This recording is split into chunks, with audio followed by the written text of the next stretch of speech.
کہ جب حکم آ جائے تو پھر حکم ماننا ہے، ادب. اور اس بات پہ ہمارے طالب علم بڑے پکے ہیں. مرید آج کل کے اس مسئلے میں بڑے کہتے ہیں صاحب نے خود کہا ہے کہ خیر صلاح ہے. انہوں نے خود کئی دفعہ کہا ہے جی تسی بڑے سیانے ہو، تانوں مطلب دی گل دی سمجھ جلدی لگتی ہے.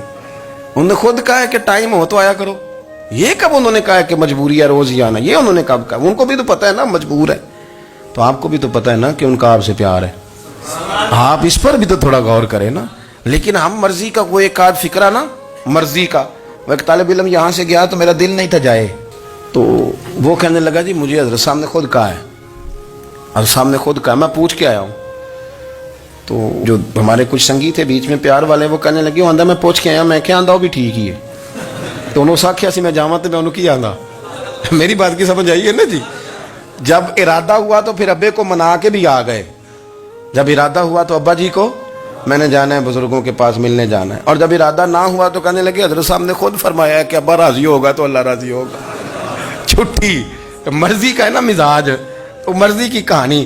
تو میں الحمدللہ مجھے تھوڑا سا پتہ ہے، ویسے بھی اپنے بال بچے کا پتہ ہوتا ہے. ہیں جی کی آندے نے پیداندی کے جیندے سال ہی ویکھی دے نے. مجھے بھی پتہ ہوتا ہے کہ آج کہاں کہاں کس کس انداز میں کیا کیا کہانی ہے، کہاں کہاں کیا سٹوری ہے. تو کبھی کبھی یہ سارا پیار ہی ہے، یہ بھی سارا اس میں بھی پیار ہی ہے. پتہ چل جاتا ہے کہ کل کہاں سے بات کر رہا تھا اور آج بات کہاں کر رہا ہے. یہ اپنا اپنا مزاج ہوتا ہے نا، اپنی طبیعت کے مطابق چلنا ہے. سنا یہی ہے کہ الامر فوق الادب، کہ جب حکم مل جائے تو پھر ادب نہیں کرنا، پھر حکم پہ. پر حضرت صدیق اکبر نے نرالا ہی کام کیا.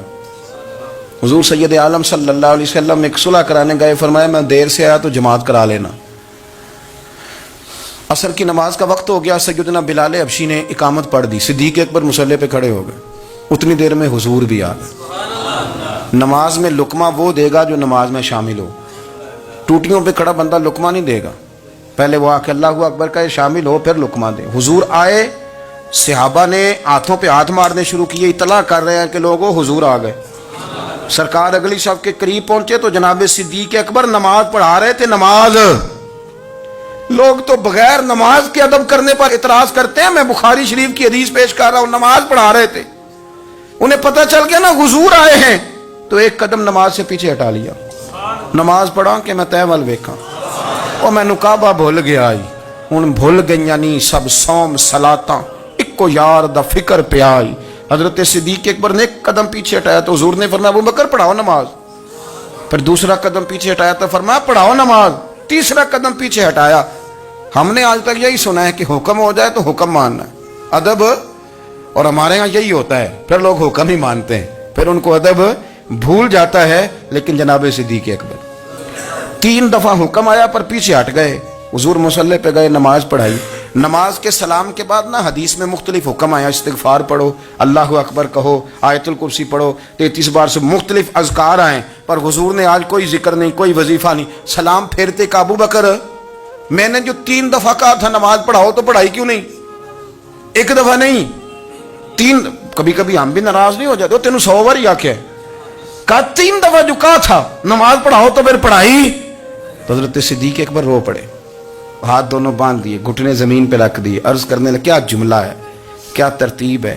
عرض کرنے لگے یا رسول اللہ، ابو قحافہ کے بیٹے کی اتنی بھی جرت نہیں کہ مدینے والے رسول کو نماز پڑھائے. میں اتنا بھی جرت مند نہیں ہو گیا حضور، میں کیسے آپ کے آگے کھڑا رہتا اور آپ میری، یعنی این نماز کی حالت میں، این حالت نماز میں بھی ادب. نماز پڑھا کہ میں تین ول ویکھاں. ان کعبہ بھول گیا، میں نے بھول گئی نہیں سب صوم صلاتاں، اکو یار دا فکر پہ آئی. دوستو حضرت ابو بکر صدیق رضی اللہ تعالیٰ عنہ کا عشق، ان کا پریم، ان کا پیار، ان کی باتیں. ایک دن نا حضور کے وصال کے بعد اچانک نہ اس طرف جا رہے ہیں، خاصے مسجد سے دور چلے گئے. تو حضرت عمر تھوڑا طبیعت کو جانتے تھے، جناب عمر پیچھے دوڑے، کہنے لگے کدھر جا رہے ہو؟ چپ کر گئے. کیا ہوا، کدھر جا رہے تھے؟ ابو بکر سیانے بندے ہو، امیر المومنین ہو، کہاں جا رہے؟ تو رو پڑے. کہنے لگے ایک دفعہ نا حضور سفر پہ گئے ہوئے تھے تو اس طرف سے واپس آ گئے تھے، تو مجھے خیال آیا شاید اس طرف سے آ نہ رہے ہوں. حضرت عمر رو پڑے. کہنے لگے ابو بکر اب تو حضور نے پردہ کر لیا، جنہاں دے دل بر جانی وچھڑن، کون روے پھر تھوڑا. سب روگاں دا روگ محمد جس دا نام. آپ ساری سیرت کی کتاب میں پڑھ لیں گے. ابو بکر صدیق کا وصال کس بیماری سے ہوا؟ لوگوں نے قول کیے ہیں کہ وہ سانپ کا زہر آ جاتا تھا، فلاں چیز تھی، لیکن کوئی بندہ وجہ تلاش کر سکا؟ کیا وجہ تھی وصال ہو گیا؟ کیا بیماری تھی؟ کیا تکلیف تھی؟ باقی وجوہات آپ کو ملیں گی. حضرت عثمان غنی شہید ہو گئے، حضرت عمر شہید ہو گئے، مولا علی، ابو بکر صدیق چلے گئے 63 سال کی عمر. وجہ کوئی نہیں بتائے گا. جب شدید بیمار ہوئے تو حضرت عمر فاروق نے ایک طبیب بلایا. وہ بڑا سیانا تھا. اس نے سارا چیک کیا تو نباز تھا. کہنے لگا یار کوئی بیماری تو سمجھ میں نہیں آتی. تو حضرت عمر تھوڑا سا جلال میں، یرانہ تھا نا، جلال میں کہنے لگے ابو بکر مسئلہ کیا ہے؟ دن بہ دن کمزور ہوتے جا رہے، نماز پڑھانے کھڑے ہوتے تو ٹانگیں کانپتی ہیں. مسئلہ بتائیں کیا ہے؟ طبیب اتنا بڑا ہے، یہ تو بندہ کا چہرہ دیکھ کے بیماری بتا دیتا ہے، اور یہ کہہ رہا ہے کوئی بیماری نہیں. تو حضرت صدیق ایک بار خاموش ہیں. پھر حضرت عمر کہنے لگے ہم سارے آپ کی وجہ سے چلتے ہیں، لوگ سارے پریشان ہیں، آپ حضور کے جانشین بتاتے کیوں نہیں؟ جب تیسری دفعہ کہا تو حضرت صدیق ایک بار کہنے لگے عمر زیادہ باتیں نہ کر، تجھے پتہ نہیں مجھے کیا بیماری ہے؟ نہیں پتا تو میں بتاؤں؟ نہیں پتا تجھے؟ بول. تو جناب عمر رو پڑے.